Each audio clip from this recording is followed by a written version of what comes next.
Hey, welcome back. Today we are doing an international focus collab. I know we always do something international, but this one is focused on Moroccan stuff. You can use the hashtag TastyTagine to look at all the other recipes.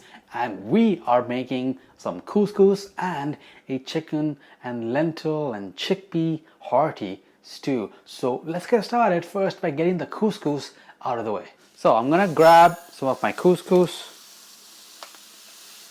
This is the Moroccan kind. You get the pearl kind as well. That's a bit more like pasta. And now you can add in some water, or you can use some broth instead. Then I'm going to add in some butter in here as well. Touch of salt. Then bring this up to a boil and we'll just let that start to simmer. Then we can close the lid and just let it cook off the heat.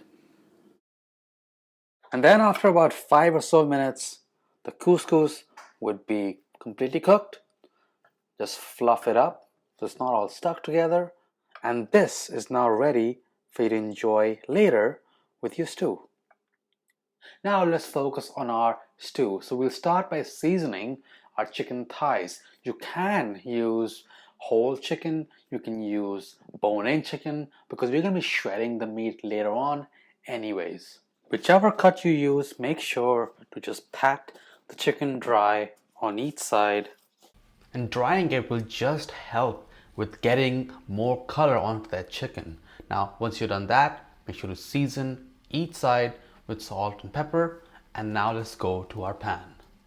Next, heat a heavy bottom pan on medium-high heat, and when the pan is hot, then add in olive oil. And then we want to give the chicken just a really hard sear just to get some color. We don't want to cook them all the way right now. Just give them color. Now, just in case your pan is not big enough to fit all the chicken, don't try to squeeze them all in. Otherwise, you're going to lower the temperature of that pan and make the chicken boil instead of sear, and you won't get that nice color. So you want to look for a color similar to this, nice golden brown. Do the same on the other side. And now you can start taking the chicken out after you've colored each side,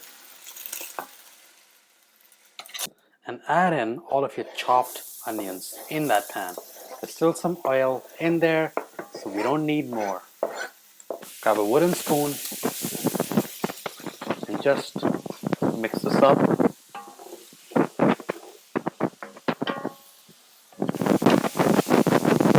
Now, as the onions have started to soften, they've started to become a bit translucent, still a way to go.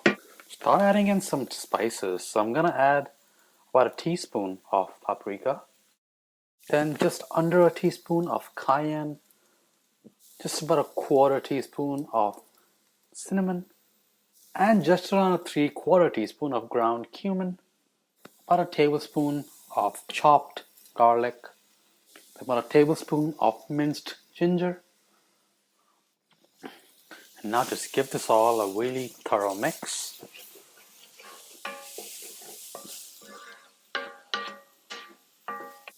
Now we'll add in just about a tablespoon of flour. You will mix that up quickly so we can kind of toast that up, cook that flour as well along with the spices. And now start adding in your broth, add a bit, and then mix. And add some more. Get all those bits from the bottom, pick it up. Now you should be good to add the rest. And now we wait for it to come to a boil. Now when it comes to a boil, you can add in your chickpeas.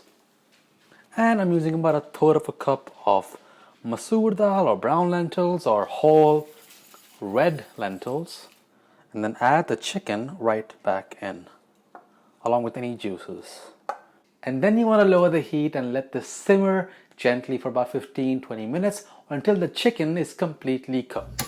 And for me, it was at this point. You can see how great that broth is looking because it's packed full of flavor. The chicken's cooked, so you can set that aside now. And while it's still warm and fresh, you can go ahead and shred it up with the help of 2 forks. At this stage, your lentils might still need a further 20 to 25 minutes to become completely tender. I did check, and while the lentils were sort of edible, they were harder than you would want them to. So just let them cook. So it's been about 35 minutes. The lentils are completely cooked. Now you can add in your tomatoes and all of the chicken that we had prepared. I've shredded that up really roughly. Add all that back in to your pot.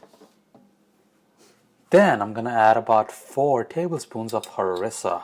I love this stuff, and you can always serve more on the side. And there's just like a nice tomatoey spice and sweetness, which I just love about harissa. It's just amazing. And it's very interesting for me because the flavor of harissa is very similar to a pickle that I grew up eating in India. And it's just pretty cool how these similar tastes and ingredients and smells have kind of intermingled around the globe. And with that, you can now add in some fresh chopped cilantro and then just mix this all up. It's all coming together. We're at the final stage now. All you have to do now after mixing everything together is just let everything just kind of get heated through so that all of these beautiful fresh flavors can just talk to each other and just become even better because they're together now. And as that all comes together, let's add in our final bit of ingredient. I'm not gonna add all of that, it just came out, but just add a small little pinch of saffron. That's gonna make everything really nice and fragrant. And you only need a couple of minutes on a very gentle simmer just to combine all those flavors together. And at this stage, it's very important for you to taste and adjust the seasoning. And once you're all happy, you'll be even happier with this amazing casserole. Serve it with your fluffy couscous, some more harissa on the side if you want that extra intense spicy tomatoey flavor, and just dig in. You're gonna love it.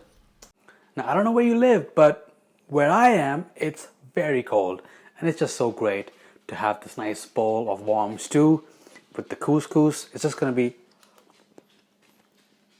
no, it is amazing. And if you like this recipe, you're also gonna like my Lebanese meat pies. Everything is homemade bread, mince, homemade pomegranate, molasses. It's gonna be fun for you. Check that out, hit subscribe, hit the bell icon, and go enjoy your meal. Bye bye.